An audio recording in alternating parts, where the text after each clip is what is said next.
आज हम पढ़ेंगे थायराइड ग्लैंड के बारे में। तो थायराइड ग्लैंड क्या होती है? एक एंडोक्राइन ग्लैंड होती है। एंडोक्राइन ग्लैंड मतलब ऐसे ग्लैंड्स जो अपना सिक्रीशन कहाँ प्योर करती है? डायरेक्ट ब्लड में। इनके पास कोई डक्ट नहीं होता है, ठीक है, इसलिए इसको क्या बोलते हैं? Endocrine gland. Situated at the root of neck. ये कहाँ पे सिचुएशन इसका होता है? तो रूट ऑफ नेक, ये हमारी नेक है, इसके रूट पे होती है, एकदम नेक के बेस पे। ये हमारे लैरिंग्स है, तो बिलो लैरिंग्स से क्या होती है? थायराइड ग्लैंड प्रेजेंट होती है। इसके दो लोब होते हैं, एक तो ये होते हैं राइट लोब ऑफ थायराइड, एक तो होता है लेफ्ट होता है, तो लेफ्ट लोब ऑफ थायराइड, ठीक है। और अगर ट्रेकिया से एस्पेक्ट से देखें तो ट्रेकिया की कहाँ पे होता है? फ्रंट पे होता है ट्रेकिया की, ठीक है। अगर इसका और दो लोब जो कनेक्टेड होते हैं इसको क्या बोलते हैं? इस्थमस, ठीक है। और इसका वेट देखें तो 20 से 40 ग्राम इसका क्या होता है? एडल्ट में वेट होता है एवरेज, ठीक है। The structure and function of thyroid gland changes in different stages of sexual cycle in female. अब फीमेल क्या होता है? फीमेल में बहुत ज़्यादा इंपॉर्टेंट होता है थायराइड का फंक्शन, क्योंकि जो सेक्सुअल साइकिल है फीमेल की, उसके अकॉर्डिंग फीमेल में ये चेंजेस होता है। अब इसका फंक्शन थायराइड का कब इंक्रीज हो जाता है? तो slightly during pregnancy and lactation. Pregnancy और लैक्टेशन के टाइम क्या होता है कि थायराइड का ग्लैंड का थोड़ा सा साइज क्या होता है? बढ़ जाता है, ठीक है। क्योंकि प्रेगनेंसी में क्या होता है? हार्मोन सीक्रेट होता है एचसीजी, और एचसीजी में एक यूनिट होता है अल्फा करके, तो वो जो होता है कि टीएसएच के सिमिलर होता है। तो टीएसएच क्या होता है? थायराइड को स्टिमुलेट करता है, तो सेम वो भी थायराइड को स्टिमुलेट करके क्या करता है? थायराइड का साइज बढ़ा देता है, ठीक है। और फंक्शन डिक्रीज ड्यूरिंग मेनोपॉज। और मेनोपॉज में क्या होता है? इसका थायराइड का फंक्शन क्या होता है? डिक्रीज हो जाता है। अगर हम बात करें हार्मोन्स ऑफ थायराइड की, तो थायराइड का हार्मोन्स कौन कौन से होते हैं? तो 3 हार्मोन, एक तो टेट्रा आइडोथायरोनिन, ट्राई आइडोथायरोनिन और कैल्सिटोनिन, ठीक है। तो 3 हार्मोन होते हैं। टेट्रा आइडोथायरोन क्या बोलते हैं? थायरोक्सिन, और इसको बोलते क्या? T3, और कैल्सिटोनिन। अब synthesis of thyroid hormone synthesis का होता है, ये takes place in the thyroid gland. Iodine and tyrosine are essential for the formation of thyroid hormone. कि आयोडीन और टायरोसिन जो अमीनो एसिड है वो एसेंशियल होता है थायराइड फॉर्मेशन के हार्मोन के फॉर्मेशन के लिए, ठीक है। अगर हम आयोडीन का इंपॉर्टेंस की बात करें तो 1 मिलीग्राम आयोडीन हमको वीकली चाहिए होता है क्या? थायराइड हार्मोन को सिंथेसिस के लिए। और 50 mg क्या चाहिए? ईयरली चाहिए। तो एवरी अगर 1 लाख NaCl के पार्टिकल्स है तो उसमें क्या होगा? 1 पार्ट सोडियम आयोडाइड का होता है एस। तो अगर हम देखें role of iodine in production of thyroid hormone, तो आयोडीन का रोल क्या होता है? एक्चुअली फिजियोलॉजी क्या होती है आयोडीन की? तो जो आयोडीन होता है क्या होता है? आयोडाइड फॉर्म में होता है हमारे प्लाज्मा में। उस आयोडाइड प्लाज्मा से कहाँ जाता है? फॉलिकुलर सेल, यानी कि थायराइड जो में सेल है, फॉलिकुलर सेल है वहाँ पे, तो उसका ऑक्सीडेशन होता है आयोडाइड से, क्या बोलता है? आयोडीन। तो आयोडीन क्या करता है? ये जो हमने ऊपर देखा टायरोसिन, टायरोसिन अमीनो एसिड से मिलकर क्या बनता है? मोनो आइडोटायरोसिन, और फिर से अगर उसे आयोडीन मिलाते हो डाई आइडोटायरोसिन, ठीक है। और फिर ये डाई अगर मोनो से मिलेगा क्या बनेगा? ट्राई बनेगा। और ड्राई अगर डाई से मिलेगा तो क्या बनेगा? टेट्रा बनेगा। तो इस प्रकार से T3 और T4 का क्या होता है? प्रोडक्शन होता है। तो अब देखें स्टोरेज ऑफ थायराइड हार्मोन। तो थायराइड हार्मोन क्या होता है? Remain in the form of vesicle with in thyroglobulin and store for long period. इसका एक स्पेशल फीचर है कि ओनली ऐसा एंडोक्राइन हार्मोन है या ग्लैंड है जो कि अपने हार्मोन को स्टोर करके रखती है for several month, up to 4 month, 4 month तक ये अपने क्या करती है? हार्मोन को स्टोर करके रख सकती है। इसलिए क्या बोलते हैं? Thyroid gland is only endocrine gland which can store hormone for long period about 4 month, ठीक है। So sine and symptom of deficiency do not appear for 4 month. अगर इसका कोई डिफिशियंसी सिम्टम भी हो जाए, ठीक है, TSH हार्मोन या T3 T4 का, तो हमको 4 महीने तक नहीं दिखेंगे। क्यों? क्योंकि 4 महीने तक तो जो स्टोर वाला है वो वाला सीक्रेट होता रहेगा, तो इसलिए 4 महीने तक कोई सिम्टम नहीं दिखते। अगर हम बात करें फंक्शन ऑफ थायराइड हार्मोन की, तो फंक्शन इसका 2 मेजर फंक्शन होता है। तो इंक्रीज बेसल मेटाबॉलिक रेट और to stimulate growth in children. क्या करता है? तो जो हमारी BMR है उसको रेगुलेट करता है और ग्रोथ इन चिल्ड्रन को प्रमोट करता है। Increase in metabolic activity in most body tissue except, ये मेटाबॉलिक एक्टिविटी सब जगह बढ़ा देता है, लेकिन सिर्फ ब्रेन में, रेटिना में, लंग्स में, स्प्लीन में, यहाँ पे क्या करता है? बेसल मेटाबॉलिक एक्टिविटी नहीं बढ़ा पाता है। Increase oxygen consumption at tissue. अगर हमारी बेसल मेटाबॉलिक एक्टिविटी बढ़ेगी तो क्या होगा? ऑक्सीजन कंजप्शन भी बढ़ेगा, ठीक है। इन हाइपरथायरॉइडिज्म में क्या होता है कि एक्टिविटी क्या होगी? बेसल मेटाबॉलिक एक्टिविटी क्या होगी? बढ़ गई, 60 से 100% तक बढ़ सकती है। मतलब अगर पहले 100% है तो 160% या फिर 200% तक बढ़ सकती है, ठीक है। तो इससे क्या होगा? हमारा वेट लॉस होता है। जबकि हाइपोथायरॉइडिज्म में क्या होता है कि बेसल मेटाबॉलिक एक्टिविटी क्या होता है? 20% फॉल हो जाएगा, 100% था तो 80% हो जाएगा। तो इससे क्या होता है? हमारा हाइपोथायरॉइडिज्म वेट लॉस होता है, ठीक है, बिलो नॉर्मल। इसके बाद क्या है? अगर हम बात करें थायराइड हार्मोन की, प्रोटीन पे क्या इसका एक्शन होता है? तो प्रोटीन पे क्या होता है? Increase protein synthesis in cell. Cell में क्या करेगा? प्रोटीन सिंथेसिस बढ़ा देगा। हमने भी देखा कि चिल्ड्रन में क्या करता है? ग्रोथ प्रमोट करता है। तो फिर भी ऐसे ही काम करेगा जो हमारे ग्रोथ को प्रमोट करे। तो हमारे मसल का ग्रोथ, बॉडी का ग्रोथ किससे ज़्यादा है? प्रोटीन से है। तो प्रोटीन का क्या करेगा? सिंथेसिस को बढ़ा देगा। कार्बोहाइड्रेट क्या करेगा? Export gluconeogenesis, increase glucose uptake to cell. क्या करेगा? नए ग्लूकोज का फॉर्मेशन करेगा, और जो ग्लूकोज बनेगा उसको क्या करेगा? सेल्स को देगा, ताकि सेल्स क्या करे? फास्ट फास्ट ग्रोथ करे। फैट में क्या करेगा? Decrease fat storage, break down fat into fatty acid. क्या करेगा? फैट का स्टोरेज क्या करेगा? कम करेगा, और फैटी एसिड में उसको ब्रेक डाउन कर देगा। और अगर फैटी एसिड ब्रेक डाउन होगा तो फैटी एसिड का लेवल ब्लड में क्या होगा? बढ़ जाएगा। फैटी एसिड का लेवल ब्लड में बढ़ जाएगा, ठीक है। अगर फैटी एसिड का ब्लड में बढ़ जाएगा, ठीक है, तो क्या होगा? बट क्या करता है? ये डिक्रीज करता है कोलेस्ट्रॉल को, फॉस्फोलिपिड को, triglyceride level in the plasma. Fatty acid का लेवल ब्लड में बढ़ाता है, लेकिन cholesterol, phospholipid, triglyceride level plasma में कम करता है, ठीक है, अवेलेबिलिटी। इसलिए कभी भी अगर थायरोक्सिन अगर कम हो गया तो क्या हो जाता है? ये जो कोलेस्ट्रॉल, फॉस्फोलिपिड, ट्राइग्लिसराइड ये सब ब्लड में बढ़ जाता है, और क्या कॉज करता है? एथेरोस्क्लेरोसिस, ठीक है।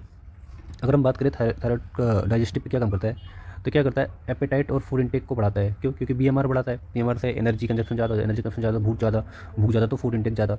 और क्या करता है, गैस्ट्रिक मोटिलिटी को भी बढ़ाता है। ठीक है, तो थायराइड हार्मोन क्या करता है, गैस्ट्रिक मोटिलिटी मतलब कि जो हमारे इंटेस्टाइन है, ठीक है, उसका क्या करेगा, मोटिलिटी बढ़ाएगा और स्टूल को क्या करेगा, पास करेगा।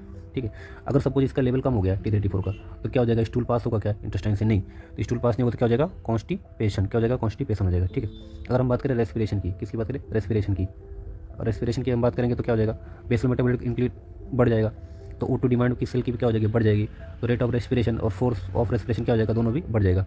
अगर हम बात करें सेंट्रल नर्वस सिस्टम की, सेंट्रल नर्वस सिस्टम कैसे काम करता है, तो हमने देखा कि promote growth and development of brain during fetal life. तो बहुत ज़्यादा इंपॉर्टेंट होता है कि इसका फीटल में जो ब्रेन का डेवलपमेंट है उसके लिए क्या होता है, बहुत ज़्यादा इंपॉर्टेंट होता है कौन सा, थायरॉक्सिन हार्मोन। अगर इसका डिफिशियंसी हो गया तो क्या करेगा, मेंटल रिटार्डेशन कॉज करेगा, क्या करेगा, बच्चा मेंटली रिटार्ड रहेगा। ठीक है, और रिप्रोडक्शन पे इसका बात करेगा thyroid hormone, essential for normal sexual function, हमारे जो नॉर्मल सेक्सुअल फंक्शन है उसके लिए बहुत ज़्यादा इंपॉर्टेंट है। अगर हाइपर थायरॉइडिज्म हुआ तो हाइपर थायरॉइडिज्म में क्या होगा, जो मेल होगा, मेल का क्या होगा, मेल में इंपॉर्टेंट यानी कि लॉस ऑफ इरेक्शन, मतलब उसका पेनिस से क्या होगा, इरेक्शन नहीं होगा। अगर फीमेल में बात करें, अगर हाइपर थायरॉइडिज्म हुआ यानी कि ज़्यादा सिक्रीशन हुआ तो क्या होगा, ओलिगोमेनोरेजिया, मतलब मेंस्ट्रुअल साइकिल की जो लेंथ है वो बढ़ जाएगी मोर देन 35 डेज, मतलब कि लेंथ क्या हो जाएगी, ओलिगो मतलब कम आएगी, मतलब उसका लेंथ क्या हो जाएगा, बढ़ जाएगा, मतलब 35 दिन से ज़्यादा साइकिल चल रही है। नॉर्मली कितनी होती है, 28 डेज़ की, और इसमें क्या हो रहा है, 35 दिन, तो ओलिगो मतलब कम आएगा उसको। ठीक है, मतलब कम आएगा का मतलब क्या है, लेंथ उसकी बढ़ गई है। ठीक है, एमिनोरिया मतलब अब्सेंस ऑफ मेंस्ट्रुअल साइकिल ही नहीं आएगा अगर हाइपरथायरॉइडिज्म ज़्यादा हो गया तो। ठीक है, उसके बाद अगर हम बात करें हाइपो, अगर थायराइड ग्लैंड का हार्मोन का सिक्रीशन अगर कम हो गया तो क्या हो जाएगा, loss of libido, sexual drive male में क्या हो जाएगी, कम हो जाएगी। अगर मेल में हाइपोथायरॉइडिज्म हुआ तो क्या होगा, मेल का सेक्सुअल ड्राइव कम हो जाएगा। अगर फीमेल में हाइपोथायरॉइडिज्म हुआ तो क्या हो जाएगा, अगर कम हुआ तो मेनोरेजिया, हैवी प्रोलॉन्ग्ड ब्लीड होगा, क्या होगा, हैवी भी होगा, मतलब ब्लीड ज़्यादा भी होगा और ज़्यादा टाइम तक भी होगा, तो इसको बोलेंगे मेनोरेजिया। ठीक है, अगर पॉलीमेनोरिया मतलब क्या है, ओलिगोमेनोरिया का एग्जैक्ट अपोजिट उल्टा है। ठीक है, इसमें क्या होता है, साइकिल की लेंथ बढ़ रही थी, इसमें साइकिल की लेंथ छोटी हो जाएगी, मतलब साइकिल जल्दी जल्दी आएगी, इससे क्या बोलेंगे, पॉली मतलब बार बार आएगी। ठीक है, मतलब डे कम हो गया ना, नॉर्मली 28 दिन होता है। अब हम बात करेंगे एमिनोरिया, इसमें भी क्या होगा, अब्सेंस ऑफ मेंस्ट्रुअल साइकिल, तो चाहे हाइपर हो चाहे हाइपो, दोनों में क्या होता है, एमिनोरिया होता है, अब्सेंस ऑफ मेंस्ट्रुअल साइकिल। ठीक है, तो इसलिए अगर कोई फीमेल में मेंस्ट्रुअल साइकिल नहीं आ रहा तो एक बार थायराइड का चेक कराए। ठीक है, हार्मोन का।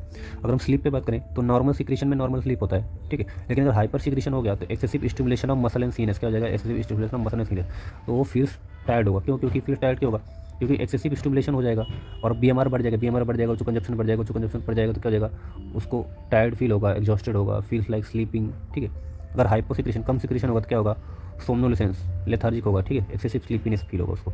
अगर हम बात करें स्किन, हेयर और स्नेल्स की बात करें तो हाइपोथायरॉइडिज्म में क्या होगा, स्किन कैसा होगा, ड्राई होगा, हेयर कैसा होगा, ड्राई होगा। और हाइपर अगर थायरॉइडिज्म होगा, किसी का बीएमआर बहुत ज़्यादा बढ़ा हुआ है तो उसको क्या होगा, हेयर फॉल होगा। ठीक है, अगर हम दोनों को कंपैरिजन की बात करेंगे, हाइपोथायरॉइडिज्म और हाइपरथायरॉइडिज्म, तो हाइपो लो यानी स्लो, तो हाइपो में क्या होता है, लो सिक्रीशन होता है थायराइड हार्मोन का, और स्लो। अब इसमें देखो, स्लो से क्या हमको याद रखना है, स्लो से स्लो हार्ट बीट है, क्या रखना है, स्लो से स्लो। और हाइपर में क्या है, हॉट से क्या करना है, हाई से मतलब फास्ट हार्ट बीट, इसमें क्या होता है, फास्ट होता है। अगर हाइपोथायरॉइडिज्म की बात करें हम तो इसमें हेयर क्या होता है, ड्राई होता है, फेस क्या होगा, पफी, क्योंकि बीएमआर क्या है, बहुत कम होता है हाइपोथायरॉइडिज्म में, तो बीएमआर कम होता है। आपने देखा है कि थायराइड हार्मोन क्या करता है, बीएमआर बढ़ा देता है। तो अगर सिक्रीशन ही कम होगा तो बीएमआर क्या होगा, कम होगा तो जो फैट है, फैट क्या होगा, फेस पे एक्यूमुलेट होगा, तो क्या फेस कैसा होगा, पफी होगा। ठीक है, उसके बाद कोल्ड कैसा रहेगा, पीएमआर इसका कम होगा, उसको एनर्जी प्रोडक्शन बहुत कम होगा, उसको क्या पड़ेगा, कोल्ड, ठंडी इसको सही नहीं जाएगी क्योंकि हीट ही उसको बॉडी में प्रोड्यूस नहीं हो रहा ज़्यादा, तो कोल्ड को इंटॉलरेंस होगा, हार्ट बीट स्लो होगा। और इसको बोलते हैं एडल्ट में, अगर ये हाइपोथायरॉइडिज्म होगा इसको बोलते हैं मिक्सिडीमा, क्या बोलते हैं, मिक्सिडीमा। और वेट गेन होने लगेगा क्योंकि उससे बीएमआर ही कम है, तो बॉडी में क्या होगा, फैट वगैरह एक्यूमुलेट होगा, तो वेट गेन हो जाएगा। और हमने देखा कि वो पेरेस्टल्सिस कॉज करता था, तो उसकी वजह से क्या हो जाएगा, कॉन्स्टिपेशन। ठीक है, possible infertility and risk of miscarriage along with irregular period. ठीक है, मिसकैरेज भी हो जाए, उसको हो सकता है। ठीक है, अगर हम बात करें चाइल्ड में, ही बात करें हाइपोथायरॉइडिज्म के, चाइल्ड में स्लगिश मूवमेंट हो जाएगा, क्रोकिंग साउंड, मतलब एक टाइम फ्रॉग और क्रो दोनों के जैसा आवाज़ आएगा बच्चों में, अगर होगा तो उसको क्या बोलते हैं, क्रिटनिज्म, हाइपोथायरॉइडिज्म। ठीक है, और उसका ग्रोथ कैसा होगा, स्टंटेड ग्रोथ होगा। अगर हम बात करें हाइपोथायरॉइडिज्म क्या होता है, हॉट हाई, इससे हमने याद किया था कि हेयर क्या होता है, फास्ट हार्ट बीट, हेयर क्या होगा, इसमें लॉस होगा, बल्जिंग ऑफ आइस होगा, गोइटर का साइज दोनों में भी, हाइपो है चाहे हाइपर, दोनों में क्या होगा, गोइटर का साइज बढ़ेगा। ठीक है, इसको हीट इंटॉलरेंस होगा क्योंकि ऑलरेडी इसका बीएमआर बढ़ा हुआ है, तो मतलब एनर्जी में ज़्यादा, बॉडी में हीट ज़्यादा, तो इसको ऑलरेडी बॉडी में हीट है, तो हीट से क्या होगा, इंटॉलरेंस होगा। ठीक है, वेट क्या होगा इसका लॉस, क्योंकि बीएमआर बढ़ा है तो सब कुछ का मेटाबॉलिज्म फास्ट होगा। और इसको क्या होगा, डायरिया, क्योंकि जो पेरिस्टल्टिक मूवमेंट हो क्या हो जाएगी, बढ़ जाएगी। ठीक है, गैस्ट्रिक मोटिलिटी क्या हो जाएगी, बढ़ जाएगी, तो इससे क्या होगा, diarrhoea. Period can occur less often with longer cycle. ठीक है, तो इसकी लेंथ ऑफ साइकिल क्या हो जाएगी, बढ़ जाएगी। तो ये था सारा थायराइड हार्मोन के बारे में।